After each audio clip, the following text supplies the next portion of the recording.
Welcome to Elohim life channel. యెషయా గ్రంథము 5వ అధ్యాయము 2వ వచనం మనం ధ్యానం చేయబోతున్నాము. 14వ వర్తమానంలో మనము 1వ వచనం ధ్యానం చేసి ఉన్నాం.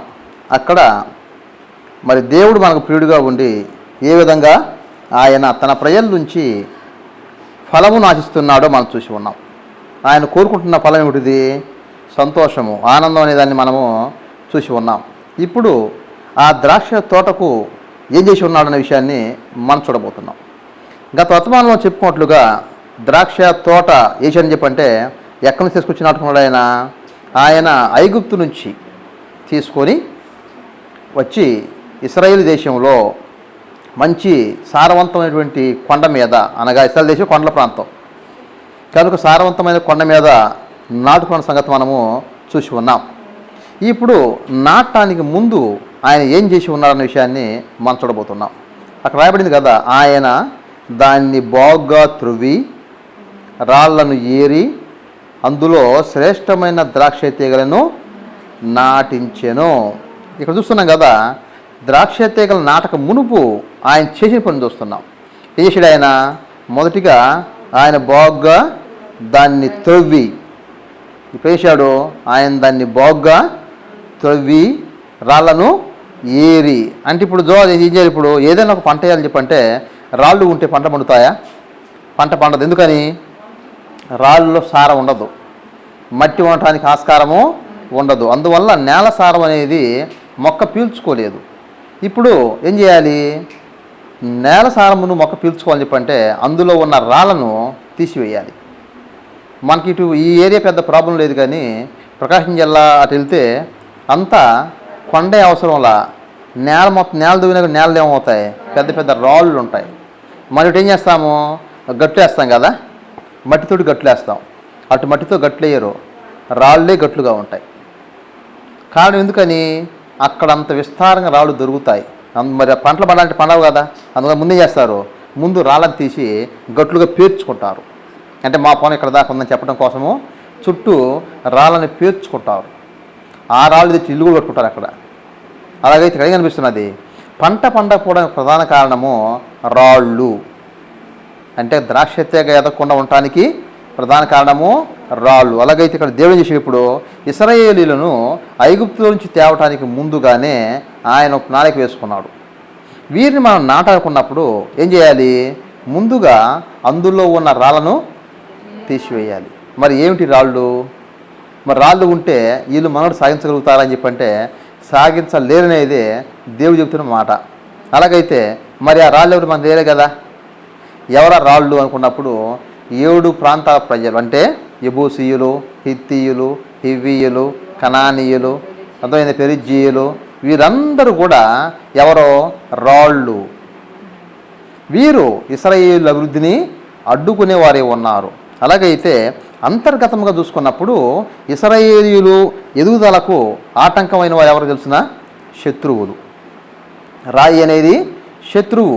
అనగా లేఖనసారం చూసుకున్నప్పుడు ఇశ్రాయేలీయులు వారు ఎదగకుండా ఉండటానికి గల కారణము రాళ్ళు అనుకున్నప్పుడు రాళ్ళు వీళ్ళే, 7 జాతుల ప్రజలు. ఇప్పుడు మన జీవితం కూడా చూసుకోవాలి కదా. మరి మన జీవితంలో కూడా ఎదగకుండా ఉండటానికి ఉన్నటువంటి రాళ్ళు ఏమిటివి? ఇది మనకు మత్తయి సువార్త 11వ అధ్యాయంలో యేసు గారు ఉపమానం చెప్పారు కదా. ఏ ఉపమానం అది? విత్తువాన్ని గుర్చిన ఉపమానము.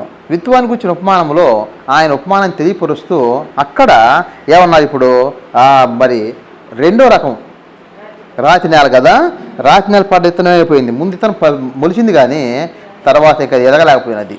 కారణము అక్కడ లోపల ఎక్కడ ఉన్నది? లోపల రాళ్ళు ఉన్నాయని చెప్పి అనుకున్నాం. అవును కదా, నేలలో రాళ్ళు ఉన్నాయి. ఏమిటి రాళ్ళు?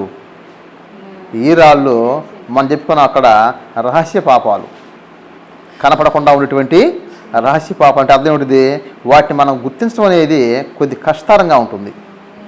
గుర్తించే పాపాలు ఉంటాయి, గుర్తించలేని పాపాలు కూడా ఉంటాయి.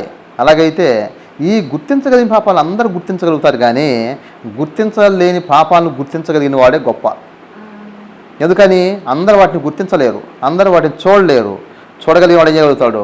వాటి విషయంలో జాగ్రత్త పడతాడు. అలాగైతే ఇక్కడ ఏ విధంగా అయితే ఇశ్రాయేలీయులకు 7 జాతుల ప్రజలు శత్రువులై ఉన్నారో మన జీవితంలో కూడా కనిపించని పాపాలు ఉంటాయి, అవి మన అభివృద్ధిని అడ్డుకుంటాయి. వాక్యం ఎలా ఉంటుంది చూడటానికి ఫలించేట్టుగానే ఉంటుంది, కానీ అక్కడ మొక్క మొలుస్తుంది తప్ప అది ఎదగటానికి ఆస్కారము ఉండదు. ఇది మన ఆత్మ సంబంధ జీవితంలో కూడా ఇదే సూత్రం వర్తిస్తుంది. ఇక్కడ దేవుడు ఏం చేశాడు, ముందు శత్రువులు లేకుండా చేశాడు. ఇశ్రాయేలు అక్కడ స్థిరపడాలంటే ముందు ఎవరు ఉండకూడదు, శత్రువులు. అందుకనే ఆయన వారికి ముందుగా వచ్చి యుద్ధం చేసి అనేక మంది శత్రువుల్ని తోలివేశాడు. వారిని అక్కడ అసలు లేకుండా చేసి పడేశాడు. వారి జీవితాలని నామరూపాలు లేకుండా చేసి పడేశాడు. అలాగైతే శత్రువు ఉంటే ఏమవుతుంది, శత్రువు ఉంటే మనం ఎదగలేము. గుర్తుపెట్టుకోండి, మన ఆటంకానికి అడ్డురా ఎవరో, శత్రువే. కనుక ఇక్కడ ఇశ్రాయేలు జీవితంలో కూడా వాళ్ళు చేశారు, పూర్తిగా దేవుని మాటను పాటించలేకపోయారు, దేవుని మాట వినలేదు. అందువల్ల ఎవరు మిగిలారు, ఫిలిష్తీయులు మిగిలారు, ఆ తర్వాత యెబూసీయులు మిగిలారు. వారిలో కొన్ని జాతుల ప్రజలు పూర్తిగా అంతమొందించలేకపోయారు ఇశ్రాయేలు. తత్ఫలితముగా ఇశ్రాయేలుకి పెను సవాలుగా మారింది ఎవరు తెలుసునా, ఫిలిష్తీయులు. ఫిలిష్తీయులు పెట్టినటువంటి శ్రమ ఇశ్రాయేలు అంతా ఎంత కాదు. మన చరిత్ర చదువుకుంటే సంసోన్ ఏమిటి, సౌలు ఏమిటి, దావీదు ఏమిటి, వీరందరూ ఎవరితో యుద్ధం చేయాల్సి వచ్చింది, ఎక్కువ ఫిలిష్తీయులతోటే. అలాగైతే ఎప్పుడైతే మనము చేసే పనిలో ఏం చేస్తున్నాము, సంపూర్ణంగా చేయకుండా సగం చేసి సగం వదిలేస్తే ఏమవుతుంది, శత్రువు ఆస్కారం దొరుకుతుంది. శత్రువు ఉంటే చాలు, వాడు ఎంతో అన్నది ముఖ్యం కాదు. అక్కడ ఉంటే చేస్తాడు, మన అభివృద్ధిని ఆటంకపరుస్తాడు.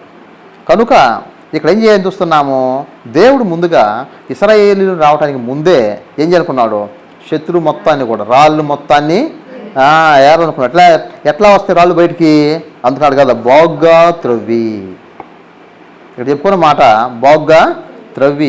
సౌను ఆయన ఎంతమందిని వారి ఇశ్రాయేలు శత్రువులు అనుకున్న వాళ్ళందరినీ కూడా ఈ భూమి మీద లేకుండా చేశాడు. లేకపోతే ఇశ్రాయేలు అంతా దేశాన్ని రాగలుగుతుంది.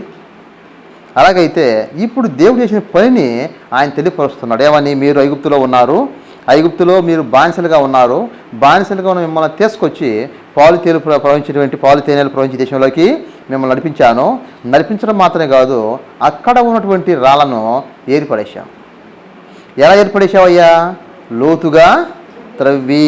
లోతుగా త్రవ్వటం అర్థం ఏమిటిది, రాళ్ళు లోపల దాగి ఉంటాయి, నువ్వు నడిస్తే అవి అర్థం కావు. రాళ్ళు ఎక్కడ ఉంటాయి, లోపల దాగి ఉంటాయి. మరి రాయి లోపల దాగి ఉందని నీకు ఎలా తెలుస్తుంది, త్రవ్వాలి. త్రవ్వినప్పుడు నీకు అక్కడ రాయి బయటపడుతుంది. అలాగైతే త్రవ్వకపోతే బయటపడుతుందా, త్రవ్వకపోతే బయటపడదు. కానీ నువ్వు బాగుందని మొక్కేస్తావు, మరి నీకు పంట పండుతుందా, పంట పండదు. కారణము లోపల రాయి దాగి ఉన్నది. ఇదే మన జీవితంలో మనం కూడా నేర్చుకోవాల్సిన అవసరత ఉన్నది. మన జీవితంలో కూడా మన ఆత్మ సంబంధమైన జీవితాన్ని ఎదగనీయకుండా చేసేది ఏమిటివి, అనేక రాళ్ళే. అంటే దీన్ని మనం బైబిల్ భాష చెప్పుకుంటే అయితే కొత్త నిబంధన వెలుగులు చెప్పుకుంటే ఏమనొచ్చు, రహస్య పాపములు. అంటే అది ఎవరికి తెలియని పాపాలు. మనుషులు గుర్తించగలుగుతారా, మనుషులు చూడగలుగుతారా అంటే మనుషులు చూడరు, కానీ అవి మనలో దాగి ఉంటాయి, నక్కి ఉంటాయి. ఈ నక్కినవి బయట రావటం ఏం చేయాలి, ఇప్పుడు త్రవ్వాలి. దేన్ని తవ్వాలి, అప్పుడు వాక్యంతో తవ్వాలి. దేన్నైనా సరే వాక్యంతో కాకుండా మనకు వేరుగా త్రవ్వితే సత్యాన్ని మనం గ్రహించలేము. అందుకని ఇప్పుడు ఏం చేయాలి, వాక్యంతో మనము త్రవ్వకం జరపాలి. పరిశుద్ధాత్ముడు శిలువు చేత ఆయన మనలో త్రవ్వే కార్యక్రమాన్ని ఆరంభిస్తాడు. ఆయన మనల్ని త్రవ్వుతాడు. ఏవైతే మనలో ఉన్నాయో అవన్నిటినీ బయటకు తీసివేస్తాడు. అందుకని మనం పాడబడతాం కదా, బావి ఉబ్బుకోమని పాడబడతాం కదా. అలాగైతే బావి ఎందుకు పోలేకపోతుంది, లోపల పూడిక ఉన్నది. అట్లానే ఇక్కడ ఇశ్రాయేలు కూడా అడ్డుపడుతున్నది. ఇశ్రాయేలు పెరగకుండా చేస్తున్నది ఎవరు, రాళ్ళు. ఇవి ఎక్కడున్నాయి, భూమి లోపల ఉన్నాయి, దాగి ఉన్నాయి, బయట కంటికి కనిపించవు. అంటే మనం ఏం తెచ్చుకున్న బదులు ఉన్నాము, కనిపించే వాటిని అందరూ గుర్తించగలుగుతారు. కానీ దేన్ని గుర్తించగలగాలి, కనపడని వాటిని గుర్తించగలిగిన వాడే అసలైన క్రైస్తవుడు. సమాజంలో అందరూ ఎవరైనా చెప్తారు, కనపడతా ఉంటే అందరూ చెప్తారు. మనం చెప్తే ప్రత్యేకత ఏముంది అందులో. కనుక మనం ఏం చూడగలగాలి, అందరూ చూసే కాదు మనం చూడాల్సింది. అందరిలాగా మనం కూడా చూస్తే ఏమైపోతాము, అందరిలో మనం కూడా ఒకరిమైపోతాము. అలా కాకూడదు. మనం చేయాలి, లోతుల్లో చూడగలగాలి. ఎప్పుడైతే లోతుల్లో చూస్తామో మనల్ని మనం కాపాడుకుంటాము, మరియు మనతోటి వారిని కూడా ఏం చేయగలుగుతాము, కాపాడటానికి మనకు అవకాశం దొరుకుతుంది. అలాగైతే ఇక్కడ ఇశ్రాయేలీయుల్ని నాటడానికి ఆయన చేసిన పని, ఆయన దాన్ని బాగుగా త్రవ్వి రాళ్లను ఏరి, వీరే అడ్డుబండలు. దేనికి అడ్డుబండలు? జీవానికి అడ్డుబండలు. జీవం ఎదగకుండా చేయడానికి అడ్డుబండలు ఎవరు? రాళ్ళు. ఎందుకని? రాళ్ళలో ఏముండదు? రాళ్ళకు జీవం ఉండదు, రాళ్ళకు జీవము ఉండదు. అందుచేత ఏం చేస్తాయి? జీవానికి అడ్డుపడతాయి. ఇవి తవ్వబట్టమే మన జీవితానికి కూడా చాలా ప్రాముఖ్యమైన సంగతి ఉన్నది. మన జీవితంలో ప్రభువుని అడగాలి, ఏమని? ప్రభువా, ఆనాడు ఇశ్రాయేలును నాటడానికి ఏ విధంగా అయితే త్రవ్వావో, అందులో ఉన్న రాళ్ళను ఏరావో, మా జీవితాల్లో కూడా మా హృదయంలో అనేకమైనటువంటి రాళ్ళు, రహస్య పాపములు దాగి ఉన్నాయి ప్రభువా, వాటిని మా నుంచి దూరం చేయని చెప్పని మనం ప్రభువుని ఎంతగా అడగాల్సిన అవసరము ఉన్నది. ఆయన మనకు చూపిస్తూ ఉంటాడు. అంటే అర్థం తెలుసునా? మనకు గుర్తొస్తుందంటే అర్థం తెలుసా? ఆయన త్రవ్వబట్టి మనకు గుర్తుకొస్తున్నాయి. మనం చూడండి, మనకు ఏదో సంఘటన జరిగింది, దాన్ని మర్చిపోతాము. ఎప్పుడో అవసరం వస్తుంది, అప్పుడు ఏం చేస్తాము? జ్ఞాపకం చేసుకోమా?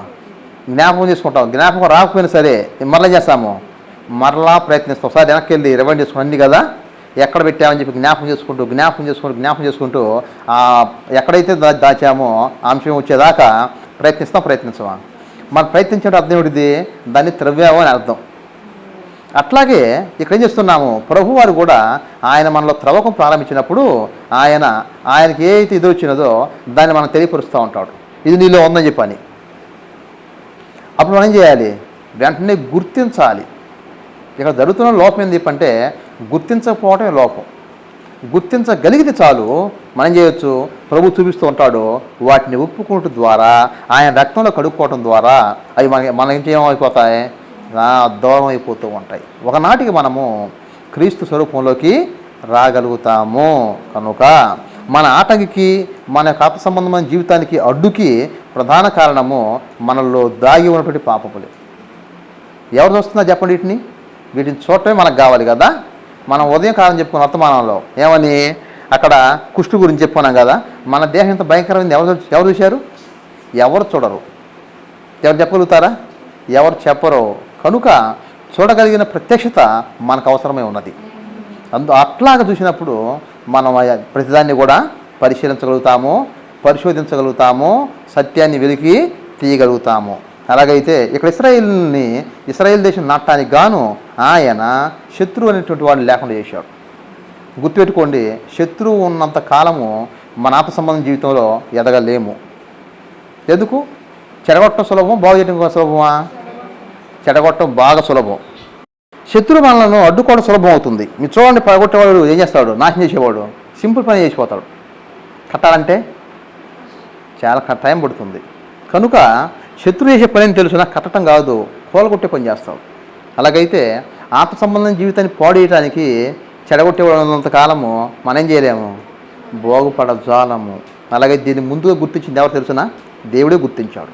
అందుకని మొదటిగా ఆత్మ సంబంధమైన జీవితానికి ఏది అడ్డొస్తున్నాయో వాటిని ఏం చేశాడు? ఆయన ఆ అడ్డుని ముందుగా తొలగించాడు. దానికి కావాల్సినది ఏమిటిది? లోతుగా త్రవ్వుట. అంటే దీని అర్థం ఏం తెలుసునా? మనలో దాగి ఉన్న పాపాలు లోతుల్లో ఉంటాయి. ఇవి పరిస్థితులు బట్టి బయటకు వస్తూ ఉంటాయి. మనం చూడండి, మనకు కొన్ని కళలు వస్తూ ఉంటాయి. అవి ఈరోజు వస్తాయా?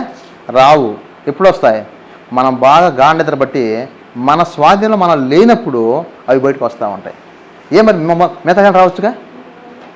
మిగతా ఏ వస్తాయి? మనం అనుమతించినవి వస్తూ ఉంటాయి. కానీ కొన్ని కళలు వస్తాయి, వాటి మన స్వాధీనంలో ఉన్నప్పుడు అవి బయటకు వస్తూ ఉంటాయి. అంటే అర్థం ఏమిటిది? అవి ఎప్పటి నుంచి దాగి ఉన్నాయి మన లోపల? ఎప్పుడో నుంచి లోపల దాగి ఉన్నాయి. తగిన సమయం తీసుకుని మనలో ఏ విధంగా బయటకు వస్తాయో అట్లానే మనలో పాపాలు అనేది కూడా ఒకసారి రావు. ఎట్లా బయటపడతా ఉంటాయి? సమయాన్ని బట్టి బయటపడతా ఉంటాయి. తగిన సమయాన్ని బట్టి బయటపడతా ఉంటాయి. కనుక ప్రభువును మనం వేడుకోవాలి, ఏమని? మాకు వెలిగింపు ప్రభు అని చెప్పని. ఒక్కసారి మనలో ఉన్న పాపాలు మొత్తం పోవటం అనేది జరగని పని. ఆయన తవ్వుతో వస్తూ ఉంటాడు, దాన్ని మనం తెలియపరుస్తూ ఉంటాడు. తెలియపరిచినప్పుడు యేసు ప్రభు అన్నారు ఇది ఉన్నదని చెప్పని గుర్తించగలిగిన వాడు రక్షించబడగలుగుతాడు. ఇక్కడ మనం చేయాల్సిన పనులు ఏమిటిది? మెలకువగా ఉండి దాన్ని గుర్తించడమే ప్రధానమైన సంగతి. ప్రభు దాన్ని తొలగిస్తాడు. అందుకని అన్ని పాపాలు ఒకే దశలో ఉండవు. ఆ పొరలకు ఎక్కడ ఉంటాయి? లోపల ఉంటాయి. అందుకని ఏం చేయాలి, పైన తవ్వితే ఒక రకమైన రాయి వస్తుంది, లోపల తవ్వితే ఏమొస్తాయి, ఇంకొక రకమైన రాయి వస్తుంది. ఇది మీకు అర్థం కావడం చెప్తాను. పైన రాళ్ళు ఎలా ఉంటాయి తెలుసునా, పైన చిన్నవి ఉంటాయి. మీరు గమనించినప్పుడన్నా మీరు పొలం వెళ్తే చూసి తెలిసిద్ది. పైన ఉండే రాళ్ళు చిన్నవి ఉంటాయి, కానీ లోపల పోండి ఏముంటాయి, సట్లు పడతాయి. సట్లు అంటారు చూసేప్పుడన్నా, సట్లు అంటారు. సట్లు అని చెప్పి అంటే పెద్ద పెద్ద రాళ్ళు. వాటిని ఏం చేయాలి తెలుసునా, అవి తవ్వితే బయటకు రావు. వాటికి ఏం చేయాలి, బాంబులు పెట్టి పేల్చాల్సిందే. పొలాల్లో కూడా బాంబులు పెట్టి పేలుస్తారు. ఇక నీకు అంత బాంబులు కొనుక్కున్న కెపాసిటీలో ఏం చేస్తారు, మరాట్లు పెట్టి చాలా కష్టంతో వాటికి రంధ్రాలు చేస్తారు. చాలా కష్టపడతారు దాన్ని కొట్టాలని చెప్పి అంటే. అలాగైతే భయంకరమైన పాపాలు, మహా ఇబ్బందికరమైన పాపాలు లోపల అట్టడుగులు దాగి ఉంటాయి. దీనికి జరగాల్సినది ఏం జరగాలి, లోతుగా త్రవ్వడం జరగబడాలి. నాకు కొన్నిసార్లు నా జీవితం చూసుకున్నట్టయితే ఇది కూడా నాలో ఉందనిపిస్తూ ఉంటుంది. ఇది పాపం నాలో ఉందనిపిస్తుంటుంది. ఎందుకు మరి నాకు ఎలా తెలుసు, దేవుడు మనం తవ్వుతున్నప్పుడు ఆయన చూపిస్తూ ఉంటాడు, మనలో ఏమనే చెప్పాలి. ఎస్, అలాగైతే మనం అడగాలి, ప్రభువా మా ఆంతర్యం కూడా త్రవ్వు ప్రభు అడగాలి. ఆంతర్యం త్రవ్వు ప్రభు అన్నప్పుడు ఆయన త్రవ్వటం మొదలు పెడతాడు. మనం అడగపోతే ఆయన త్రవ్వడు. కనుక ఇక్కడ మన సమ్మతి ప్రకారమే ప్రభు ఏ పని చేయడానికి ఇష్టపడతాడు. అప్పుడు మనం ఏం చేయాలి, త్రవ్వమని అడగాలి. ఆయన త్రవ్వుతున్నప్పుడు అసలు రహస్యాలు మొత్తం బయటకు వస్తాయి. అసలు మనం ఎవరమో, మన ఎంత భయంకరమో, మన లోపల దేని పెట్టుకుని ఎంతకాలం బతుకుతున్నామో మొత్తం లిస్టు బయటకు వస్తుంది. అందుకని అన్ని పాపాలు పైన గుర్తుపెట్టుకోండి. అన్ని పాపాలు పైన ఉంటాయి. మనం ఇంత ఎంత బాధ ఎందుకు పడతాం, ఇన్ని బోధలు ఎందుకు చెప్పుకోవాలి. సింపుల్గా అందరూ తెలిసి మనకు తెలియక మనం కూడా తెలిసిపోతాయి కదా. కాదు, అందరికి తెలిసినవి తెలియవు. కారణము లోపల సట్లు ఉంటాయి, లోపల సట్లే ఉంటాయి. చిన్న చిన్న రాళ్ళు కాదు, పెద్ద పెద్ద బండరాళ్ళు ఉంటాయి. అలాగైతే ఇటువంటి వాటిని తెలుసుకోవటమే క్రైస్తవులటువంటి ప్రథమ విధి. ఇది లోకము గుర్తించలేదు, దేవుని పిల్లలైన వారు వాక్యం బట్టి మనలో గుర్తించాల్సిన అవసరము ఉన్నది. అయితే దేవుని ఇక్కడ చూడండి, అక్కడ చెప్పండి మాట, ఆయన దాన్ని బాగుగా త్రవ్వి రాళ్ళను ఏరి అన్నప్పుడు మరి నేలలో తప్పు ఉందని చెప్పి అంటే నేల తప్పు కాదు. దేని తప్పు, నేలలో సారం ఉన్నది, సారం లేకుండా లేదు అంటే అర్థం చెప్పంటే, నేల మనం అనుకున్నాం అనుకోండి, నేల మనం అనుకున్నాము, మనలో మంచి సారం ఉన్నది, దేవుని ఇష్టపడుతున్నాము, దేవుణ్ణి కోరుకుంటున్నాము. కానీ కోరుకున్న దేవుణ్ణి ఎదగనీయకుండా చేస్తున్నది ఏమిటిది, రాళ్ళు. ఎక్కడ దాగి ఉన్నాయి, మన లోపల దాగి ఉన్నాయి. పైన మట్టి కప్పుకొని మేము చాలా మంచివాళ్ళు అన్నట్లుగా దాగి ఉంటాయి. వాటిని గుర్తించడమే కష్టం. దానికి ప్రభు ఎంతగానో మనలో త్రూపం చేస్తే తప్ప. త్రవ్వినప్పుడు ఏముంటుంది, బాధ ఉండదా, బాధ ఉంటుంది. గుర్తుపెట్టుకోండి, ఆయన త్రవ్వకం మొదలుపెట్టినప్పుడు బాధ ఉంటుంది. కానీ దాన్ని మనం పరిశీలన చేసినప్పుడే దాని లోతుని సత్యాన్ని మనము చూడగలుగుతాము. అది మన నుంచి దూరం అవుతుంది. అయితే బాధకర సంగతి చెప్తుంది ఇక్కడ త్రవ్వటానికి అందరూ ఇష్టపడటం వల్ల, లోతుల్లో త్రవ్వటానికి ఇష్టపడటం లేదు. ఎందుకు మరి బాధ కాదు, అది బాధ తట్టుకోవద్దు. తట్టుకోని కారణం చేత మన లోతు తవ్వనేయటం లేదు. వెంటనే దేవుడికి మనం ఏం చేస్తున్నాం, ఆపు నాయనా మాకు ఇది చాలా బాధేస్తూ ఉంది అని అనటం చేత మన జీవితాలు తగినంత మార్పు వేగవంతంగా జరగటం లేదు. అందుకే ఇశ్రాయేలు జీవితం చూస్తున్నాము. దేవుడు ఆయన చేశాడు, దాన్ని బాగుగా త్రవ్వి రాళ్ళను ఏరి అందులో శ్రేష్టమైన ద్రాక్ష తీగలను నాటించెను. ఇప్పుడు దేవుడు చేశాడు, ఇప్పుడు ఇశ్రాయేలుకి అడ్డు లేకుండా చేశాడు. వాసన చెప్పుకున్నట్లయితే వీళ్ళే తర్వాత మళ్ళీ వాళ్ళతో సహవాసం చేసి వీళ్ళు పాడయ్యారు, కానీ దేవుడేమి ఆ విధానం ఉంచలా. అలాగైతే ఎక్కడ చూస్తున్నాము, రాళ్ళను ఏరి అందులో శ్రేష్టమైన ద్రాక్ష తీగలను నాటించెను. శ్రేష్టమైన అని చెప్పుకునేవాని ఎన్నుకుని ద్రాక్ష తీగలు అనగా వీరు నాకు కావాలి, వీరు ఫలించాలి, వీరు నాకు ఆనందం కలగజేయాలి. ముందు ఉన్న తరాల వారు నాకు ఆనందం కలగజేయలేదు, వీరి వల్ల నేను బాధపడ్డాని చెప్పని దేవుడు ఇప్పుడు చేశాడు, ఆయన ఎన్నుకున్నటువంటి ద్రాక్ష తీగలను తెచ్చే ఆయన నాటుకున్నాడు. అంటే అర్థం ఏమిటిది, మనం అంతగా ఫలించాలని చెప్పేది ఆయనకు ఆనందాన్ని ఇవ్వాలనేదే ఆయన హృదయ వాంఛ. ప్రభుకి ఎంతో స్తోత్రాలు. అలాగైతే చూద్దాక ఆయన దాన్ని బాగా త్రవ్వి రాళ్ళను ఏరి అందులో శ్రేష్టమైన ద్రాక్ష తీగలను నాటించెను. ఇక్కడ చూస్తున్నాము, ఆయన నాటించినది ఏ ద్రాక్ష తీగ, శ్రేష్టమైన ద్రాక్ష తీగ. శ్రేష్టమైన అర్థం ఏమిటిది, ఎన్నుకున్న అంటే అర్థం ఏమిటిది, ఎన్నుకున్నాడని చెప్పంటే ఆ వ్యక్తి ఎలా ఉంటాడు. ఇప్పుడు మనం కూడా ఒక కాయ ఎన్నుకుంటాము. ఎలాంటి కాయను ఎన్నుకుంటాము, మంచి ఎన్నుకుంటాం కదా. ఏదైతే తీసుకొచ్చుకుంటామా, తీసుకొచ్చుకోము. దాన్ని నా ఏదైనా వస్తువుని 4 వైపులు గమనిస్తాం కదా, 4 వైపులు గమనిస్తే అలా చూసి ఏమైనా తెచ్చుకుంటామా? 4 వైపులా గమనిస్తాము. అలాగైతే ఇది మనకు ఏం నిరూపిస్తున్నది? దేవుడు కూడా మనల్ని నాటుకుంటున్న అర్థం ఏమిటిది? మనలో లోపం లేకుండానే మనం తయారు చేసుకున్నాడు. లోపం లేని వారికి చేసుకున్నాడు. ఇది గమనించాలి. మనలో లోపం లేదు. ఎప్పుడు లోపం లేదు? దేవుడు మనం నాటుకున్నప్పుడు లోపం లేదు. అర్థమవుతుందా? అనగా దీన్ని మరొక భాషలు చెప్పాలంటే ఆత్మ సంబంధమైన జీవితం మనం పోల్చుకోవాలని చెప్పంటే, మనము రక్షించబడ్డ వెంటనే మనలో మార్పు, మనలో అంతా ఎలా ఉంటుంది? ఫ్రెష్గా తాజాగా ఉంటుంది. కానీ మార్పులు ఇప్పుడు వస్తాయి. ఆత్మ సంబంధ జీవితంలో మళ్ళీ కాలం గడిచే కొద్దీ మళ్ళీ ఏమవుతాయి? పాతవి జ్వరబడతాయి. మళ్ళీ పాత ఏం చేస్తూ ఉంటాయి? జ్వరబడతాయి. అలాగైతే ఇది మనం చేసుకునే తప్పు. ఆయన చేశాడు, శ్రేష్టమైన ద్రాక్ష తీగలు నాటాడు. దీన్ని అర్థం చేసుకోవడం కోసం గాను సొలొమోను అమ్మ చెప్తాడు తెలుసునా? ఏమంటాడని చెప్పంటే, దేవుడు మనుషులను యథార్థవంతులుగా పుట్టించును కానీ వారు వివిధ తంత్రములను కల్పించుకొనిరి అని చూస్తా అన్నమాట. ప్రసంగిలో ఆ మాట ఉంటుంది. దేవుడు నరులను యథార్థవంతులుగా పుట్టించను కానీ వారు చేశారు వివిధ తంత్రములను కల్పించుకున్నారని చెప్పని సొలొమోను తెలియపరుస్తాడు. అలాగైతే దేవుడు మానవుని సృజించినప్పుడు మానవుడు బాగానే ఉన్నాడు. మానవుడు ఏ లోపము లేదు. దేవుడు మనం రక్షించుకున్నప్పుడు కూడా మంచిగా రక్షించుకున్నాడు. కానీ కాలం గడిచి కొద్ది ఏం చేస్తాం? మరలా పాత వాటిని మనం తెలియకుండానే ఆహ్వానిస్తాము. అవి మనలోకి వచ్చి జాపుకుంటాయి. ఇది మనలో జరుగుతున్నటువంటి సాధారణంగా జరుగుతున్నటువంటి సంఘటనలు ఉన్నవి. చూద్దాం ఏం జరిగింది. ఆయన దాన్ని బాగా త్రవ్విరాలను ఏరి అందులో శ్రేష్టమైన ద్రాక్ష తీగలను నాటించాను. తర్వాత దాని మధ్యను బురుజు ఒకటి వేయించి ద్రాక్ష తొట్టిని తొలిపించాను. మరికొన్ని పని చేశాడు ఆయన. మంచి ద్రాక్ష తీగ ముందు ఎన్నుకున్నాడు. వాటిని నాటక ముందు రాళ్ళను తీసి పడేశాడు. ఆ తర్వాత నాటిచ్చాడు.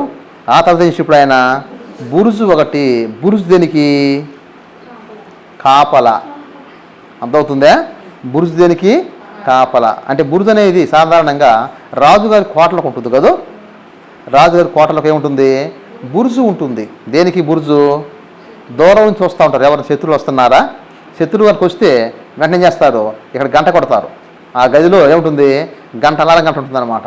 దాన్ని కొట్టగానే వెంటనే రాజుకు అర్థమైపోద్ది. అప్పుడు ఏం చేస్తారు? వెంటనే దాని తగ్గ జాగ్రత్తలు తీసుకుంటారు. అలాగైతే ఇక్కడ బురుజు అనేది దేనికి అని చెప్పనుకున్నప్పుడు ఇది కాపల.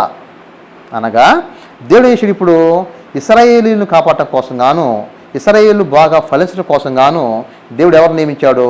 న్యాయాధిపతులను. అర్థమవుతుందా? రాజులను కాపలాగా నియమించుకున్నాడు. మరి తర్వాత ప్రవక్తలను ఇచ్చాడు. అంటే దేవుని చూసుకున్నట్లయితే దేవుడు చేశాడు ఇప్పుడు ఇశ్రాయేలు కావాల్సిన ఏర్పాట్లు మొత్తం ఆయన చేశాడనేది మనకు స్పష్టంగా అర్థమవుతుంది. బైబిల్ చదువుకుంటూ వస్తుంటే ఇశ్రాయేలు కావాల్సిన ఏర్పాట్లన్నీ ఆయన చేసి ఉంచాడు. అలాగైతే మన జీవితంలో కూడా మనం ఏం తెచ్చుకోవాలి? దేవుడు మరి మనకేం కాపుదలు ఇచ్చాడు?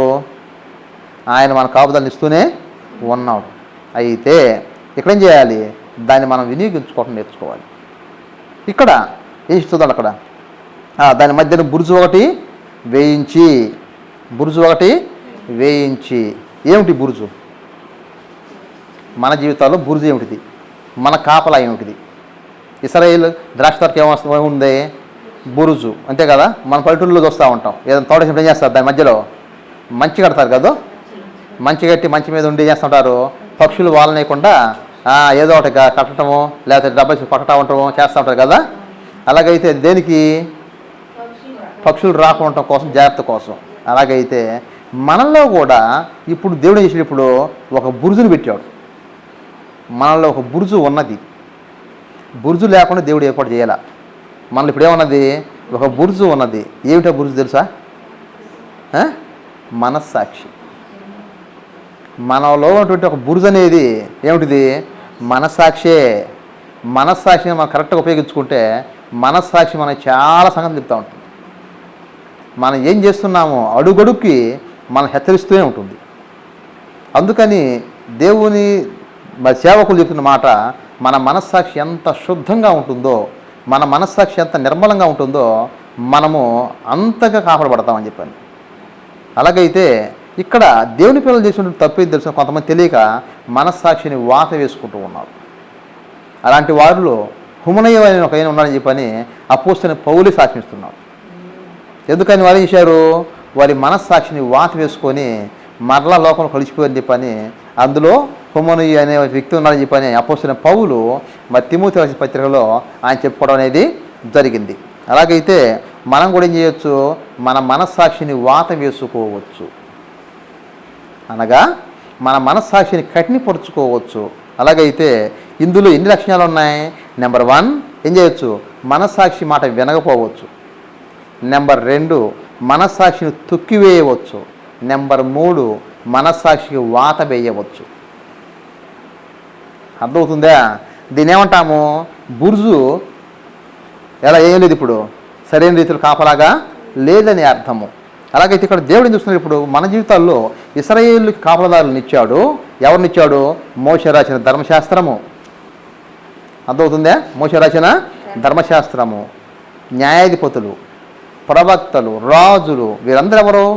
ఇశ్రాయేలు బుర్జు కదా, బుర్జే. కానీ వారు విన్నారా? న్యాయాధిపతి మాట చదివిన్నారా? మోషే ధర్మశాస్త్రాన్ని పాటించారా? పాటించలేదు. మోషే ఇచ్చిన ధర్మశాస్త్రాన్ని పాటించలేదు. న్యాయాధిపతుల మాట లెక్క చేయలేదు. రాజుల మాట వినలేదు. ప్రవక్తలను కొట్టి చంపించారు.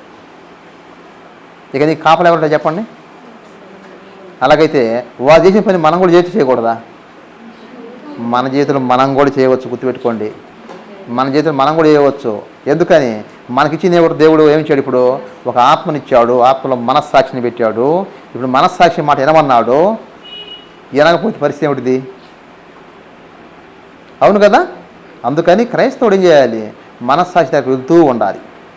మనస్సాక్షి వద్దకు వెళ్ళి మనస్సాక్షిని అడుగుతూ ఉండాలి. ఎప్పటికప్పుడు మనస్సాక్షి ఎంత శుద్ధంగా ఉంటుందో, ఎంత శుభ్రంగా ఉంటుందో మనం చేయగలుగుతాము. మన భద్రత కూడా అంత సురక్షితంగా ఉంటుంది. అలాగైతే ఇప్పుడు బురుజు అనేది మన జీవితాల్లో మన మనస్సాక్షే బురుజు. చూడండి, ఎప్పుడూ గమనం పెట్టుకోండి. మనస్సాక్షి సామాన్య తప్పు చేయదు. తప్పు చేయడం నేను చూడాలి, నా జీవితంలో నేను చూడలేదు. వినకపోవడం చూసే కానీ మనస్సాక్షి మాట వినకుండా నేను చూసే కానీ మనస్సాక్షి తప్పు చేసే సందర్భాలు లేవు. తప్పు చేయడం. అలాగైతే ఇప్పుడు ఏం చేయాలి? మనము మనస్సాక్షి వద్దకు వెళ్ళి మనస్సాక్షి మాట వెంట నేర్చుకుంటూ ఉండాలి. ఇక్కడ చూడండి, మనం ఎప్పుడైతే మనలో ఉన్న రహస్య పాపాలు బయటకు వెళ్ళిపోతాయో, మనస్సాక్షి మనం కరెక్ట్గా నిఘా పెట్టి పరిశీలన చేస్తుందో, మనం అప్పుడు ఏం చేయగలుగుతాము? ఫలిస్తాం. అర్థమవుతుందా? ఇదే గుర్తు. ఇక్కడ లోపం ఎక్కడ ఉన్నది? దేవుడు లోపం ఉన్నదా? దేవుడు లోపం లేదు. ఆయన మనకు కావాల్సిన పాపాలు మొత్తం బయట లిస్ట్ చూపించాడు కదా. మనం నేర్చుకుంటున్నామని అసలు ప్రాణం అంటే ఏమిటిది, ప్రాణంలో ఏమైనా నేర్చుకుంటున్నాము. శరీరం అంటే ఏమిటిది, శరీరం ఏమి పనులు చేసి నేర్చుకుంటున్నాము. ఆత్మ అంటే ఏమిటి, ఆత్మ ఏమి ఉన్నాయి మొత్తం కూడా తెలుసుకుంటున్నాము. ఇప్పుడు ఉపయోగించుకోలేదు ఎవరు తప్పుది? మన తప్పు. ఉపయోగించుకోలేదు అనేది మనం నిర్ణయించుకోవాలి. అందుకుగాను దేవుడు మరలా మనస్సాక్షిని పెట్టి మన ప్రతి క్షణం ఆయన హెచ్చరిస్తూనే ఉంటాడు. కొన్నిసార్లు మనస్సాక్షి బలంగా పనిచేస్తుంది, కొన్నిసార్లు ఏమో వదిలేస్తుంది, కొన్నిసార్లు ఏం చేస్తుంది? బలంగా పనిచేస్తుంది. అప్పుడు వినకపోతే మనస్సాక్షి ఏం చేయలేదు. ఇక కనుక మనం ఏం చేయొచ్చు? వినొచ్చు, వినకపోవచ్చు. ఇశ్రాయేలీలు ఏమైనా తెలుసున్నా కాపలాదారుని మాట వినలా. గుర్తుపెట్టుకోండి. మీరు యేసుక్రీస్తు గ్రంథం 8 చదువుకుంటూ వస్తూ ఉంటే అక్కడ దేవుడు నేను కాపలాదారిని పెట్టాను, కానీ ఎవడు కూడా కాపలాదారిని మాట వినలా. వారు చేసిన హెచ్చరికల్లో ఎవడో లక్ష్య పెట్టాల. తత్ఫలితంగా వారు ఏమయ్యారు? బబులోను చెరకు కొనివ్వబడ్డారు. ఇశ్రాయేలు 10 గోత్రాల వారైతే ప్రపంచవ్యాప్తంగా చెదిరిపోయారు. నేడు మన జీవితంలో కూడా క్రైస్తవుడు ఎలా ఉండాలి? క్రైస్తవుడు అనే వ్యక్తి మనస్సాక్షి ప్రకారం నడుచుకునే వ్యక్తి ఉండాలి. అప్పుడు ఆ వ్యక్తి ఫలిస్తాడు. ఎందుకని దేవుని తీసుకునే జాతి ప్రకారంగా మనం జీవించగలిగితే ఆయన మనలో ఉన్న పాపాలను తీసివేస్తూ ఉంటాడు. ఒకవైపు మనస్సాక్షిని శుద్ధంగా నియమిస్తూ ఉంటాడు. అప్పుడు ఎప్పుడైతే మనం మనస్సాక్షి ప్రకారం నడుస్తూ ఉంటామో దేవుని పిల్లలని మనం ఫలిస్తాము. ఫలింపుకి ఇక అడ్డం అనేది ఉండదనేది గుర్తుంచుకోవాలి. సరే, ఇప్పుడు ఏం చూద్దాం. ఇక ఆయన దాని మధ్యన బుర్జు ఒకటి వేయించి ద్రాక్ష తొట్టిని తొలిపించెను. ఏం చేసి ఇప్పుడు ఆయన ద్రాక్ష తొట్టిని తొలిపించాను. తొలిపించడం అంటే కట్టించానా, తొలిపించానా? మరి తొలిపించిన అర్థం ఏంటిది? దేన్ని తొలుస్తారు? రాతిని తొలుస్తారు కదా. రాతిని తొలుస్తారు. కనుక ఇక్కడ రాతిని తొలిచి ఏం తయారు చేశారు? తొట్టిని, ద్రాక్షల తొట్టిని తయారు చేశారు. మరి ఏమిటిది రాతి? క్రీస్తు శిలువ. చేల్చబడ్డ బండ, కొట్టబడ్డ బండ. అలాగైతే మనకి ఎవరున్నారు? మనస్సాక్షి మాత్రమే కాదు, ఎవరున్నారు ఇక? క్రీస్తు. ద్రాక్ష తొట్టి అంటే ద్రాక్ష రసం తీసేటువంటి తొట్టేది. కనుక ఇక్కడ మనకు ఏం చూస్తున్నాము? దేవుడు కోరుకుంటున్నది ద్రాక్ష రసం రావాలని చెప్పని. క్రీస్తు ఆయన ఏమన్నాడు మనకిప్పుడు? ఆ ద్రాక్ష తొట్టిగా మనకు ఆయన ఉంటురు చేత ఇప్పుడు ఏం చేయగలుగుతాము? దేవునికి ఇవ్వవలసిన సారమును మనం ఇస్తాము. ఇది మనం గుర్తుంచుకోవాల్సిన అవసరత ఉన్నది. అలాగైతే ఇప్పుడు ఆయన ఎవరెవరు మనకి ఇచ్చాడు? నెంబర్ 1 శత్రువులు లేకుండా చేశాడు. నెంబర్ 2 శ్రేష్ఠ ద్రాక్షలుగా చేసుకున్నాడు. నెంబర్ 3 మనలో దాగినటువంటి రాశి పాపం తొలగిస్తూ ఉన్నాడు. నెంబర్ 4 మళ్ళా మనకు ఏం జరుగుతుందని చెప్పిన ముందుగానే దానికి కావాల్సిన బురుజు ఏర్పాటు చేశాడు. 5 ఇక క్రీస్తును కూడా మనకి ఇచ్చాడు. అర్థమవుతున్నదే? కనుక క్రీస్తు జీవితం ఏం చూస్తాము? తండ్రి అయిన దేవుడు ఆనందపడటం చూస్తాం కదా. తండ్రి అయిన దేవుడు ఇప్పుడు ఏమని? ఈయన నా ప్రియకుమారుడు, ఈయన యందు నేను ఆనందిస్తున్నాను. అలాగైతే ఈ ద్రాక్షల తొట్టి దేనికోసం ఏం చూపిస్తున్నది? దేవునికి ఆనందం ఇచ్చేదే ఉన్నది. ఎప్పుడైతే ద్రాక్షకాయలు కాస్తాయో దాంట్లో వేసి తొక్కినప్పుడు ఏమొస్తుంది? రసము వస్తుంది. ఆ రసము దేవునికి ఆనందాన్ని కలగజేస్తుంది. రైట్, ముందుకు వెళ్దామండి. ఒకవేళ ఇప్పుడు కనుక దాన్ని చేయకపోతే ఏం చేస్తారు దేవుడు? దీన్ని 2 రకాలు చెప్పుకోవచ్చు. నెంబర్ 1 మన విశ్వాసాన్ని అనుకోమని చెప్పుకోవచ్చు. నెంబర్ 2 దేవుడు అన్యులను తొక్కించి పడేస్తాడు. అక్కడ కూడా చెప్పండి ద్రాక్ష తొట్టే, ద్రాక్ష తొట్టి తొక్కిస్తని చెప్పి అక్కడ కూడా ఉంది. ప్రార్థన కాలంలో మనం వస్తాం అనమాట. అక్కడ ద్రాక్ష తొట్టి ఏమిటిది? శత్రువును తొక్కివేయుట, శత్రువులను తొక్కివేయుట.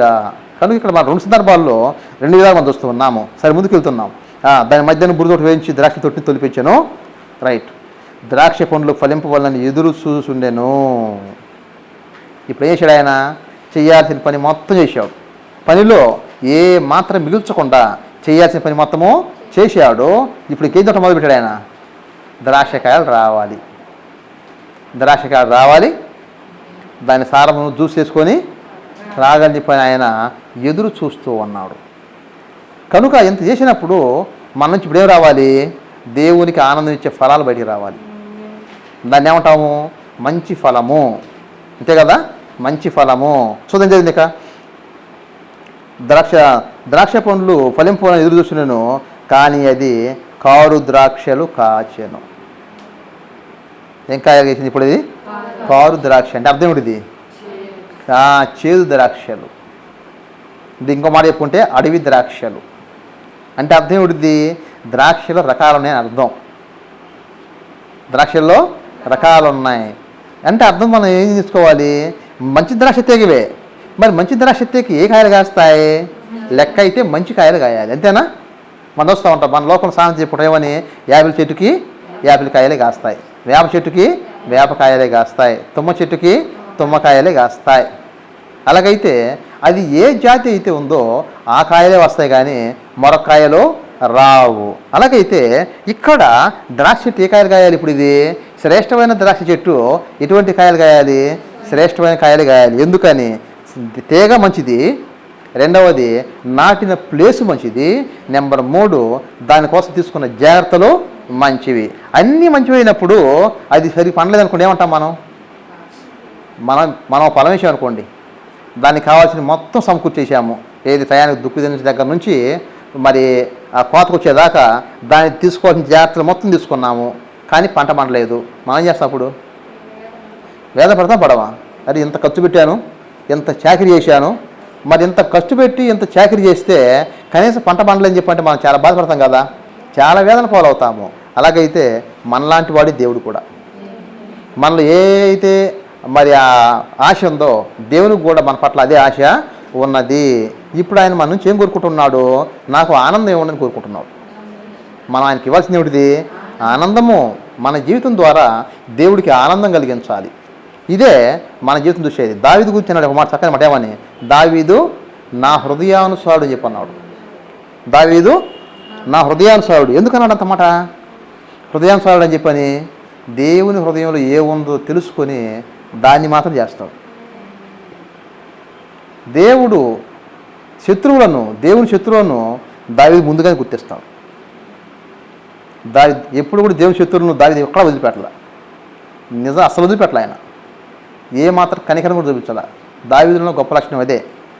ఇతను దేవుని శత్రువుని భావిస్తే కనికరం చూపించాల, జాలి పడాల, శత్రువు అంత ముందుంచేంత వరకు నిద్రపోవాల.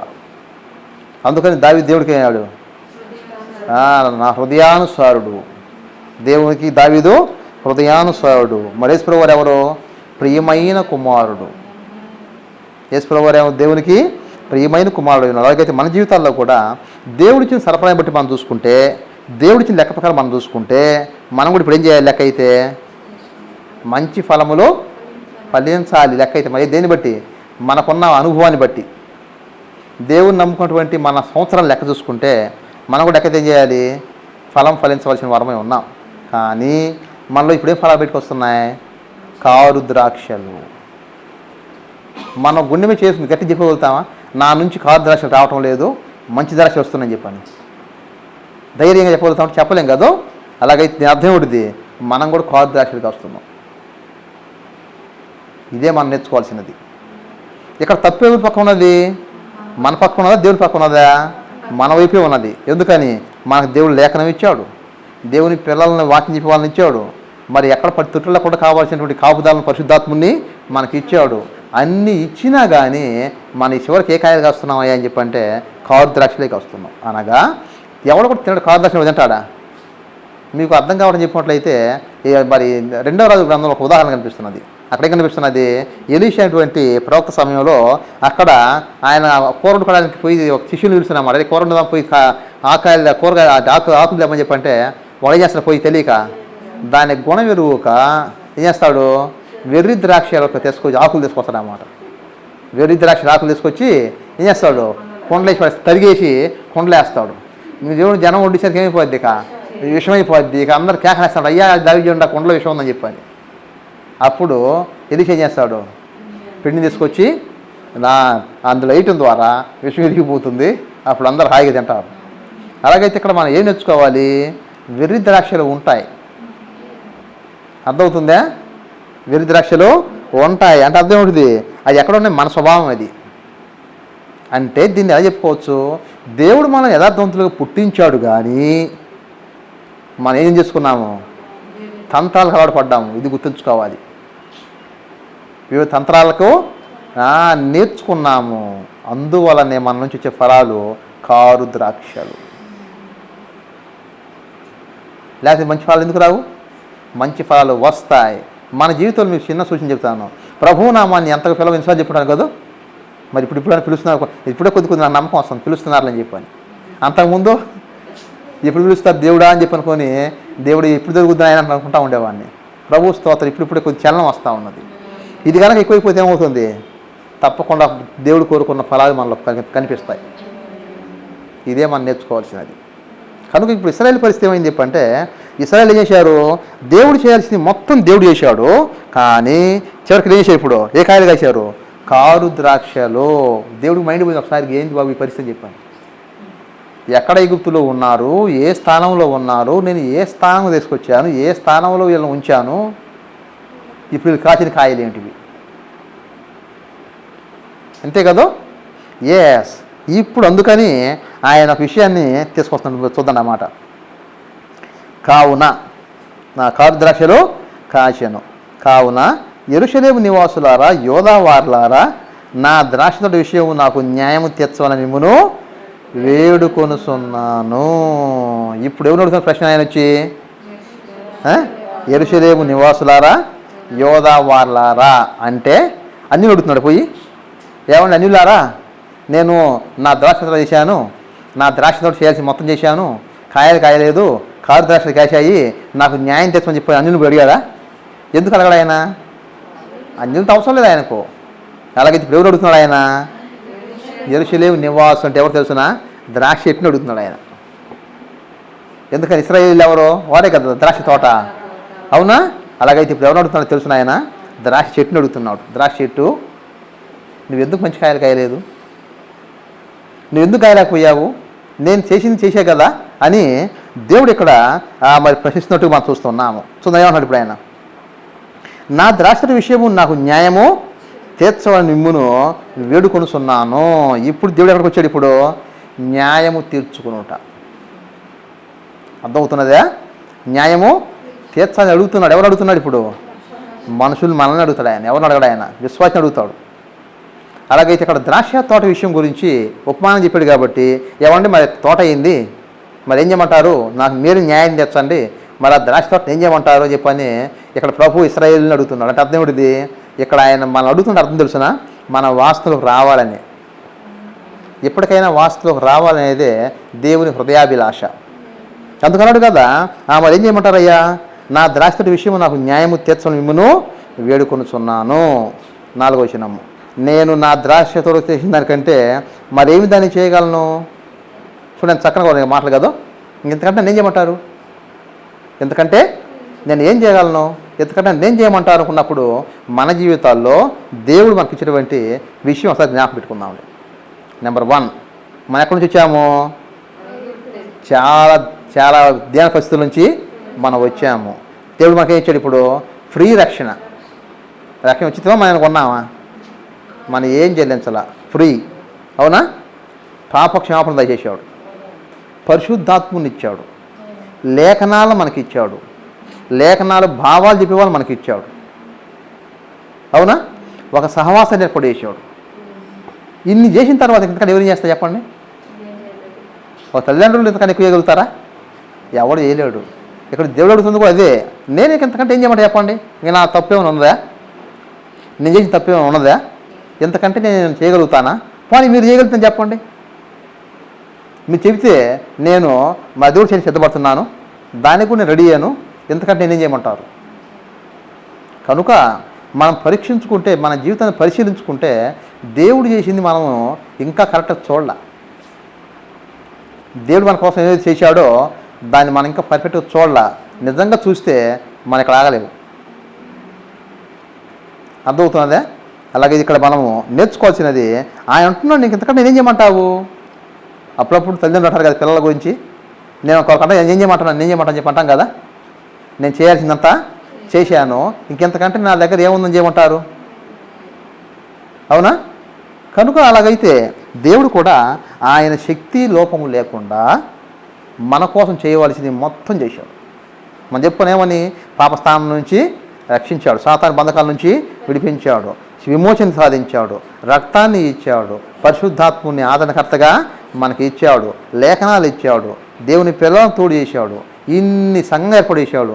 ఇన్ని చేసిన దానికంటే ఎక్కువ చేస్తారు ఎవరు? ఏం చేయలేరు. కానీ మనం ఏం కాయలు కాస్తున్నాం అనుకున్నప్పుడు కారు ద్రాక్షలు కాయటం ఏడుదో ఇక్కడ దేవుడు వెలిగించడం కోసమే ఈ ప్రశ్న మనకు వేస్తున్నాడు. ఆయన మనల్ని వాస్తవం తేవడం కోసమే ఆయన మనం ప్రశ్నిస్తూ ఉన్నాడు. సరే, మనం కనుక ఈ మాటలు విన్నప్పుడు దాన్ని మనము లోబడకపోతే ఏం జరుగుతుందనేది ఇప్పుడు ఏం చేయాలి? మనం ఇప్పుడు వాస్తవాన్ని చూడాల్సిన అవసరత మనకు ఉన్నది. వాస్తవాన్ని మనం చేయాలి, ఇప్పుడు వాస్తవం చూడాలి, ఏం జరుగుతుందనేది కూడా మనం చూడాల్సిన అవసరము ఉన్నది. సరే, దాన్ని చూద్దామండి. నేను నా ద్రాక్ష తోట చేసిన దానికంటే మరేమి దాన్ని చేయగలను? అది ద్రాక్ష పండ్లను కాయునని నేను కనిపెట్టినప్పుడు అది కారు ద్రాక్షలు కాయుటకు కారణమేమి? ప్రశ్నిస్తున్నాడు మాట. ఎందుకు కాసింది కారు ద్రాక్షలు? మరి నేను వేసింది ఎంత సేకరి చేశాను, దానికి ఎంత చేశాను, మరి ఎందుకు కారు ద్రాక్షలు కాసినది? కారు ద్రాక్షలు కాసిన అవసరం ఏమిటిది? అవసరం లేదు కదా. అలాగైతే మన జీవితాల్లో దేవునికి ఏమి ఇవ్వగలగాలి? ఆయనకు ఆనందం ఇవ్వాలి.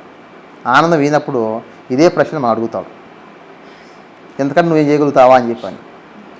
అప్పుడు మరేం చేయాలి? మన నుంచి జవాబు ఏమైనది? 5వ వచనము, ఆలోచించుడి, నేను నా ద్రాక్ష తోటకు చేయబో కార్యం మీకు తెలియచెప్పేదను. ఇప్పుడు ఆయన యాక్షన్ తీసుకుంటున్నాడు. ఇది ఇప్పుడు మనము ఇశ్రాయేలు చరిత్రకు వెళ్తున్నాం. వాళ్ళు అర్థమైతే మనకు అర్థమయ్యేది, వాళ్ళ జీవితం అర్థమైతేనే మన జీవితం కూడా అర్థమయ్యేది. వాళ్ళ జీవితం అర్థం కాకపోతే మన జీవితం అర్థం కావడం అనేది జరగదు. అందుకని ఇప్పుడు ఏం చేస్తున్నాం? ఇప్పుడు వాళ్ళ జీవితాన్ని ఒకసారి ఇప్పుడు పరిశీలన చేయబోతున్నాం. ఎక్కడ చూసుకుంటే అన్నాడు కదా, ఆలోచించుడి, నేను నా ద్రాక్ష తోటకు చేయబో కార్యం మీకు తెలియజేసేదను. ఇప్పుడు నేను ఏం చేయబోతున్నానో ఇప్పుడు మీరు చూడమని చెప్పన్నాడు. ఏం చేస్తారట చూద్దారు అక్కడ. నేను అది మేసివేయబడినట్లు దాని కంచెను కొట్టివేసేదను. నెంబర్ 1 ఇప్పుడు వేసిన ఆయన కంచెను కొట్టివేయుట. అంటే ఇప్పుడు ఇది మనం దీన్ని ధ్యానించలేదు కదా, కంచెను కొట్టివేయుట. ఇక్కడ చూడండి, మరి ఏమిటిది కంచె? బురద చెప్పుకున్నాం. బురద అంటే ఎవరనుకున్నాము? న్యాయాధిపతులు, రాజులు, ప్రవక్తలు, అంతే కదా, యాజకులు, వీరందరూ దేవుని తరపునటువంటి బురుజులు అంటే వారే. మరి ఇప్పుడు కంచె, ఇక్కడ కంచె ఇప్పుడు మొట్టమొదటి ఏం కొట్టివేస్తుందని చెప్పన్నాడు? మొట్టమొదటి కొట్టివేస్తున్నది కంచె, గుర్తుపెట్టుకోండి, బురుజు కాదు. ముందు ఏం కొట్టివేస్తుంది? ఇప్పుడు కంచె.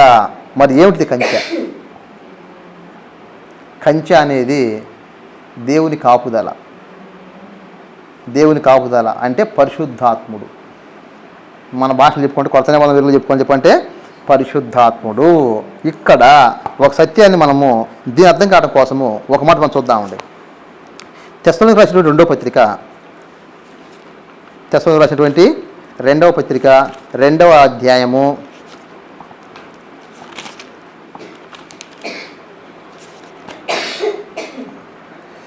7వ వచనం చదువుతున్నాను. తెస్సలోనికీయులకు రాసిన 2వ పత్రిక 2వ అధ్యాయము 7వ వచనము. ధర్మవిరోధ సంబంధమైన మర్మము ఇప్పటికీ క్రియ చేస్తున్నది, కానీ ఇది వరకు అడ్డగించున్నవాడు మధ్యనుడు తీసివేయబడు వరకే అడ్డగించును. అప్పుడు ఆ ధర్మ విరోధి బయలుపరచబడును. ప్రభు అయిన యేసు తన నోటి ఊపిరి చేత వానిని సంహరించి తన ఆగమన ప్రకాశం చేత నాశనము చేయును. ఇక్కడ ఒక చక్కని మాట చూస్తున్నాం. ఏమని చూస్తున్నాం ఇక్కడ మాట? అక్కడ చూస్తే ధర్మవిరోధి సంబంధమైన మర్మం ఇప్పటికే క్రియ చేస్తున్నది, కానీ ఇది వరకు అడ్డగించుచున్నవాడు మధ్య నుండి తీసివేయబడు వరకే అడ్డగించును. ఇక్కడ చూస్తున్నాము ఏం క్రియ పని చేస్తున్నది? ధర్మ విరోధ సంబంధమైన మర్మం ఇప్పటికీ క్రియ చేస్తున్నది. అంటే అర్థం ఏమిటిది? ధర్మ విరోధం అంటారు ఎవరు? క్రీస్తు విరోధి. అంటే ఇక్కడ ఒక విషయం చెప్పాలి. క్రీస్తు విరోధులు ఏ లక్షణాలు అయితే ఉన్నాయో ఆ ఫలితం మనం ఇప్పుడు చూస్తున్నాం. అసలు క్రీస్తు విరోధం ఇంకా మనం చూడాల, అవునా కదా? కానీ మనం చూస్తున్నాము ఆ లక్షణాలు మనం చూడాలని చెప్పంటే చూస్తున్నాము. కానీ మనం ఎలా మరి కాపాడగలుగుతున్నాము అంటే అడ్డగించి ఆయన ఒక ఆయన ఉన్నాడు. ఎవరు అడ్డగిస్తున్నది? పరిశుద్ధాత్ముడు. అడ్డగించేవాడు పరిశుద్ధాత్ముడు. పరిశుద్ధాత్మ ఏం చేస్తున్నాడు? ఇప్పుడు ఆయన అడ్డగిస్తున్నాడు. దేన్ని అడ్డగిస్తున్నాడు? ఇప్పుడు ధర్మవిరోధ సంబంధమైన క్రియను అడ్డగిస్తున్నాడు. నువ్వు రావడానికి వీలు లేదు, ఎందుకంటే ఇక్కడ నా బిడ్డలు ఉన్నారు, వారిని నేను తీసుకెళ్లే వరకు నువ్వు రావడానికి వీలు లేదనేదే ఇక్కడ పరిశుద్ధాత్మ తీసుకున్న నిర్ణయము. అందుచేత దేవుని పిల్లలు ఏం చేయబడుతున్నారు? కాపాడబడుతున్నారు. లేతడు వచ్చి మొట్టమొదటి ఎక్కడ దూకుతాడు? కరెక్ట్గా దేవుని పిల్లల మీద దూకుతాడు. అడ్డగిస్తున్నది ఎవరు? పరిశుద్ధాత్ముడు. అలాగైతే మన కంచె, మన కాపుదల పరిశుద్ధాత్ముడే. పరిశుద్ధాత్ముడు ఏం చేస్తున్నాడు? శత్రువుని రానికుండా ఆయన కాపుదలగా ఉన్నాడు. కానీ మన స్వభావం మంచిది కాదు. ఇక్కడ అర్థమవుతుందా? మన స్వభావం మంచిది కాదు కాబట్టి పరిశుద్ధాత్ముడు ఆయన ఏం చేయలేకపోతూ ఉన్నాడు. కనుక ఇప్పుడు దేవుడు మొదటిగా ఏం చేస్తాడు? ఇప్పుడు మొదటిగా ఆయన చేసే పని నెంబర్ 1 ఏం చేస్తాడు? ఆయన కంచెను తీసివేస్తాడు. బురుజును కాదు, కంచెను తీసివేస్తాడు. అర్థం ఏమిటిది? పరిశుద్ధాత్మ తీసివేస్తాడు. ఇది మీకు అర్థం కావాలని చెప్పంటే మరొక మాట మీకు సందర్భాన్ని గుర్తు చేస్తాను. ఇశ్రాయేలీయులు ఐగుప్తు నుంచి దాటినప్పుడు పగల మేఘస్తంభంగాను రాత్రి అగ్నిస్తంభంగాను దేవుడు ఉన్నాడు. వారి చేష్టలను చూసి విసిగిపోయాడు. అన్నాడు కదా, నేను మీ వెంట రాను, తీసుకెళ్ళి మోసే చెప్పన్నాడు. నువ్వే తీసుకెళ్ళి వాళ్ళని, నేను రాలేను, నువ్వు తీసుకెళ్ళి వారికి కానాన్ దేశాన్ని ఇప్పించుపో, నేను మాత్రం రాలేను అంటాడు అన్నమాట. అప్పుడు మోషే అంటాడు, దేవా నీ సన్నిధి రాకపోతే నేనేం చేయలేను, నీ సన్నిధిని నాకు దూరం చేయబాకని చెప్పని మోషే వేడుకుంటాడు. లేకపోతే నేను తీసుకెళ్ళాను, ఇంతమంది జనాలు తీసుకెళ్ళడం అనేది అంత తేలిక విషయం కాదు, నీ సన్నిధి లేనిదే ఎక్కడి నుంచి నీ కథలని చెప్పి అంటాడు. అలాగైతే వారు దేవుని సన్నిధిలో వారు కానాన్ దేశంలో ప్రవేశిస్తారు. కనుక మన జీవితంలో మనం నేర్చుకోవాలి, దేవుని సన్నిధి అంటే దేవుని కాపుదల, పరిశుద్ధాత్ముడు మన కాపుదలగా ఉన్నప్పుడు ఆ కాపుదలను వినియోగించుకోవాలి. వినియోగించుకోకపోతే ఏం చేస్తాడు? ఆయన మొట్టమొదటి చేసే పని కాపుదల లేకుండా చేస్తాడు, అనగా కంచె లేకుండా చేస్తాడు. మరి కంచె లేకపోతే ఇప్పుడు ఎవరికి మేలు?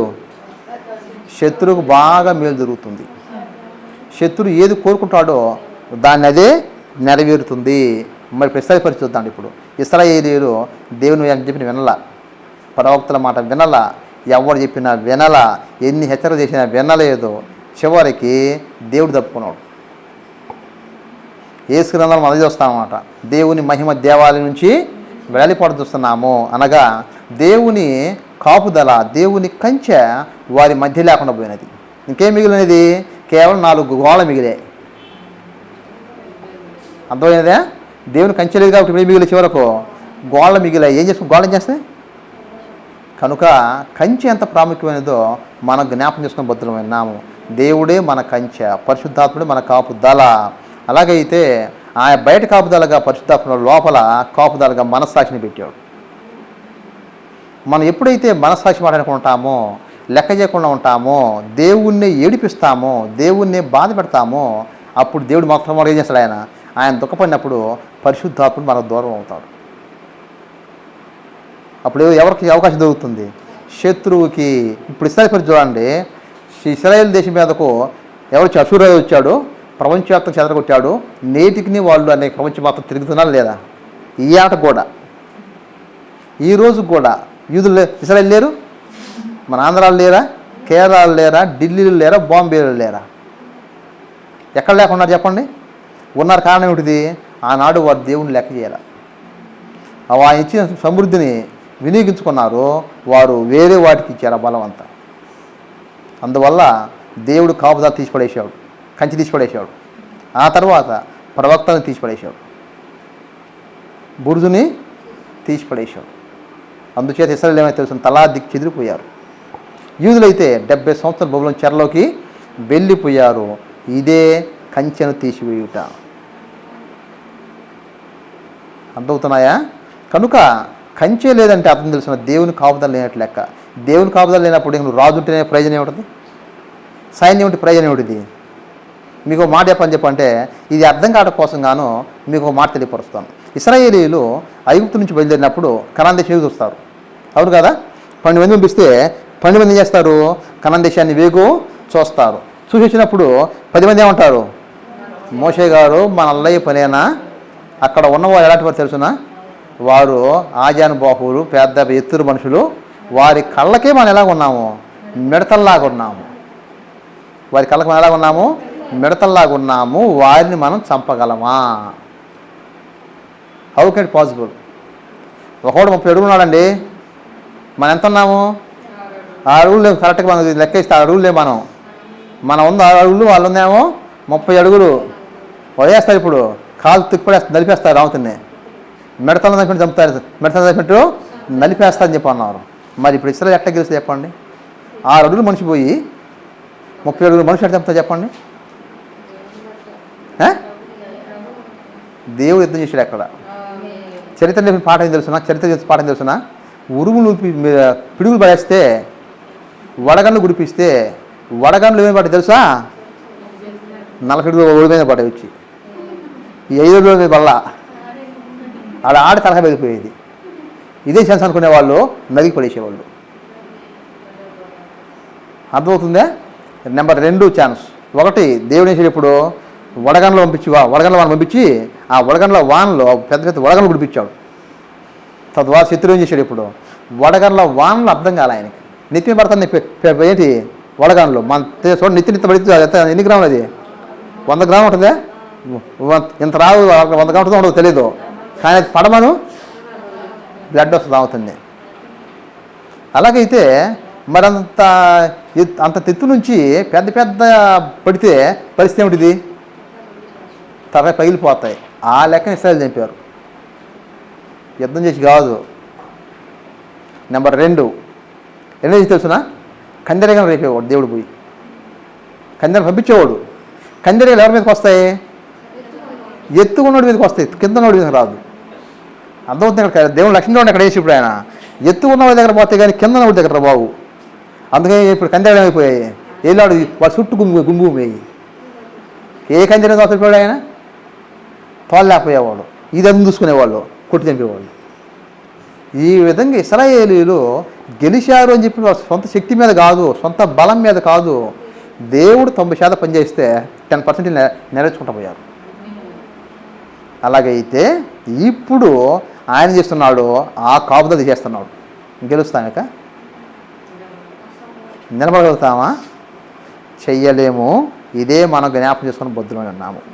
అందుకని ఆయన అంటున్న మాట, కంచెను కొట్టి వేస్తాను. ఇప్పుడు దేవుడు కంచెను కొట్టి వేస్తే మనం ఏం చేయాలి? మోసేలాగా మనం కూడా ప్రార్థించాల్సిన అవసరం ఉన్నది. దేవా, నీ సన్నిధి లేకుండా నేను కొడుకు కూడా ముందుకి వేయలేను ప్రభువా, నీ సన్నిధి నాకు కావాలి, నీ సన్నిధి మాత్రం ఎప్పుడు నాకు దూరం చేయవద్దని చెప్పని మనం దేవుణ్ణి ఎంతగానో వేడుకొని బొద్దులమై ఉన్నాము. కారణము, దేవుని సన్నిధిగా మనకు లేకపోతే అన్నీ ఉన్నా ఒకటే, దేవుని సన్నిధి ఒకటి లేకపోతే చాలు, అన్నీ ఉన్న ఏం ప్రయోజనం లేదు. ఎందుకని? ఇశ్రాయేలుకి రాజులు లేరా?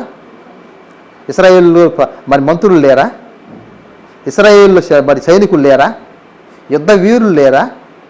ఆయుధాలు లేవా? గుర్రాలు లేవా? రథాలు లేవా? ఇన్ని ఉండటం ఒక ఎత్తు, దేవుని సన్నిధి ఉండటము మరొక ఎత్తు. అందుకని దావీదు పాపం చేసినప్పుడు దావీదు ఏం కోరుకుంటాడు? ఎప్పుడు చదివా ఎప్పుడన్నా? చూద్దాం అన్నమాట. 51వ కీర్తనకి వెళ్దామండి. దావీదు కీర్తనలో 51వ కీర్తన 10 నుంచి చదువుతున్నాను, 10 నుంచి 12 దాకా. దేవా, నా యందు శుద్ధ హృదయమును కలుగు చేయము, నా అంతరంగములో స్థిరమైన బుద్ధి మనసు ఉంది, అక్కడ ఉండాల్సింది ఆత్మ.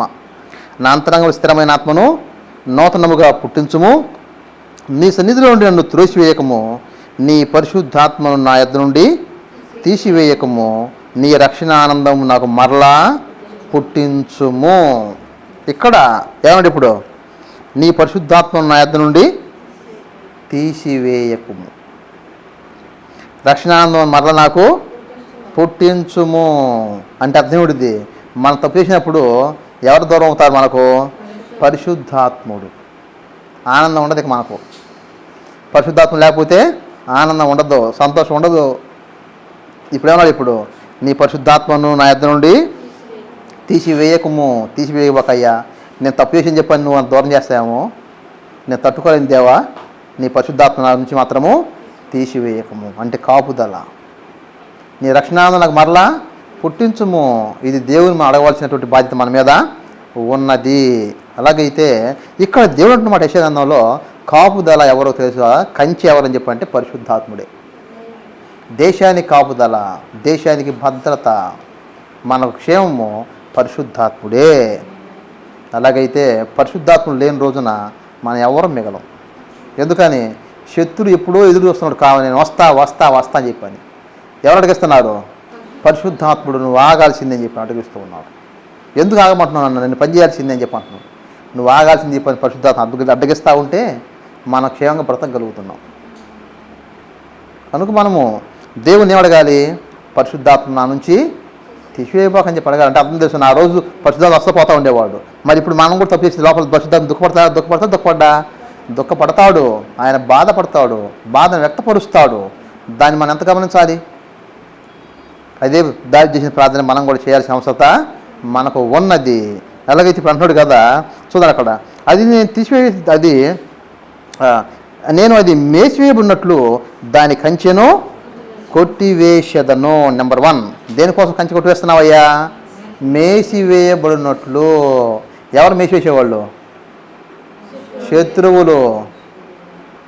శత్రువులు ఎంత వేసారు? తీసుకొచ్చి మొత్తాన్ని నరికిపడేశారు కదా, చిక్కు నరికిపడేశారు. అవుతుంది ఏమి దయాదాక్షిణ్యం లేకుండా. మీరు చూడండి, ఒక పొలంలోకి ఒక పశువుని వదిలేయండి, ఏం చేస్తుంది? అది తొక్కేసిద్ది, మేసిద్ది ఏమో కదా, ఇంకా పీకేసి చెలిగి పడేసిద్ది, మొత్తం చేసిద్ది. ఇప్పుడు మనం కష్టపడి పండించుకున్న పంట అంతా చేస్తుంది, అది పాడు చేసి పడేసిద్ది. అలాగైతే శత్రువు అలాంటి వాడు. అంటే దీని భావం ఏమిటి? శత్రువు వివేక శూన్యుడు. వాడికి ఎన్ని పట్టవు, జాలి దయ కనికరము ఇవన్నీ పట్టవు. ఈ జాలి దయ కనికరం ఎవరిలో ఉంటాయి? దేవునిలో ఉంటాయి. ఆయన సహించుకుంటూ ఉన్నాడు, మా చూద్దాం చెప్పని. మనం చేస్తున్నాము దేవుని సహనాన్ని, దేవుని కృపను మనం పరీక్షిస్తున్నాం. దేవునికి పరీక్ష పెడుతున్నావు. చేస్తావా చేయవా? చూస్తావా చూడవా? నా పక్షాన ఉంటావా ఉండవా? మనం ఎలాంటి వాళ్ళని చెప్పండి దేవుడికి పరీక్ష పెడతానమాట. ఇలాంటి వారి జీవితాల్లో దేవుడు తొలగిపోతే ఏం చేయగలుగుతాము? అంటున్నాడు అది మేషవేయబడినట్లు, అదే మేషవేయబడినట్టు దాని కంచెను కొట్టివేసేదానిగా పరిశుద్ధాత్మ దూరం చేస్తుంది. నెంబర్ 1 అంటే దేవుడి సన్నిధి వారికి లేకుండా పోతుంది. నెంబర్ 2 అది త్రొక్కబడినట్లు దాన్ని గోడను పడగొట్టి దాన్ని పాడు చేసేదను. ఏమిటిది గోడ? మొదట కంచె అన్నాడు, 2 గోడ అన్నాడు. ఎందుకు గోడ? ఏమిటిది? రహదారి. దానికి అడ్డం ఉండదు. ఇక చుట్టూ గోడ కట్టరు, అందరూ చుట్టూ కంచె వేస్తారు, ద్వారం నిలుపుకుంటారు కదా. ఇప్పుడు దారి కూడా ఏమవుతుంది? దారి కూడా తొలగించబడుతుంది. శత్రువుకి సులభమైన మార్గము దొరుకుతుంది. అంటే అర్థం తెలుసునా? రహదారి అవుతుంది అన్నమాట. ఇక చేను ఏమైపోతుంది? ఇప్పుడు చేను కాస్త రహదారి, డైరెక్ట్గా వెళ్ళిపోవచ్చు, ఎవడికి అడ్డలేదు. ఇక కంచె కొట్టి వేస్తే పశువులు వస్తాయి, దారి గోడ పడగొడితే ఇక ఏమైనా రావచ్చు, అంటానికి ఎవరికి ఏమి ఇక ఉండదన్నమాట. అలాగైతే ఇక్కడ చూస్తున్నాము, దేవుడు ఏం చేస్తున్నాడు? ఆయన మేషబెట్టు కంచె కొట్టివేసేదను, అది త్రొక్కబడినట్లు దాని గోడను పడగొట్టి దాన్ని పాడు చేసేదను. ఇక్కడ దేవుడు చేయబోతున్న పని మనం చూస్తున్నాము. మరి ఎప్పుడైతే దేవుని సన్నిధి పోతుందో ఇశ్రాయేలు పరిస్థితి కూడా అదే, యూదుల పరిస్థితి కూడా అదే. చరిత్ర మనకు మరలా జ్ఞాపకం చేస్తున్న పాఠాలు కూడా ఇవే. అందుకు ఇశ్రాయేలీలే మన పెద్ద ఉదాహరణ కదా. నేటికి కూడా ఉదాహరణ ఎవరు చెప్పంటే ఇశ్రాయేలీలే పెద్ద ఉదాహరణ. వారు ఎంతగా మరి శిక్ష అనిపిస్తున్నారు మనం ఇప్పటికీ చూస్తూనే ఉన్నాం. అందుని బట్టి మనం ఏం పాఠం నేర్చుకోవాల్సిన అవసరం ఉన్నది? మన దేవుడి నుంచి ఇప్పుడు దూరం కావడం అనేది జరగకూడదు. దేవుని దూరం కాకుండా చేయాలి. ఇప్పుడు మన మనస్సాక్షి శుద్ధంగా ఉంచుకుంటూ నేర్చుకోవాలి. మనస్సాక్షి ఇప్పుడు వెళ్తూ ఉండాలి. మనస్సాక్షి ప్రకారం మన జీవితాన్ని నడవడం అనేది అవలంబించడం నేర్చుకోవాల్సిన అవసరత మనకు ఉన్నది. ఒకసారి మనము చివరిగా ఒక మాట చూసుకొని మరి వాక్యం ముగించుకుందామంటే రోమిలకు రాసిన పత్రిక 1వ అధ్యాయము.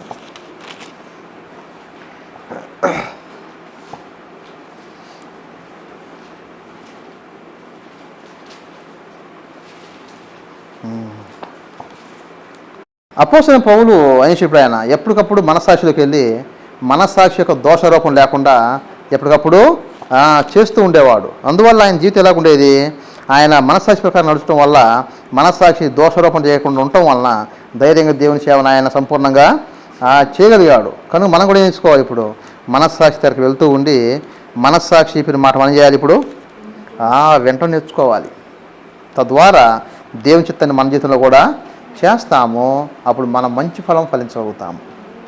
ఇదే దేవుడు మన నుంచి ఆశిస్తున్నది. ఒకవేళ మనం కనుక చేయకపోతే రేపు మన పరిస్థితి అదే అవుతుంది. కనుక దేవుడి సమయాన్ని పోగొట్టుకోవడం మనం చేస్తున్నాను. ఈ విధంగా మనము దేవుని చిత్తాన్ని మన జీవితంలో నెరవేరుతుము కాక. ఆమేన్.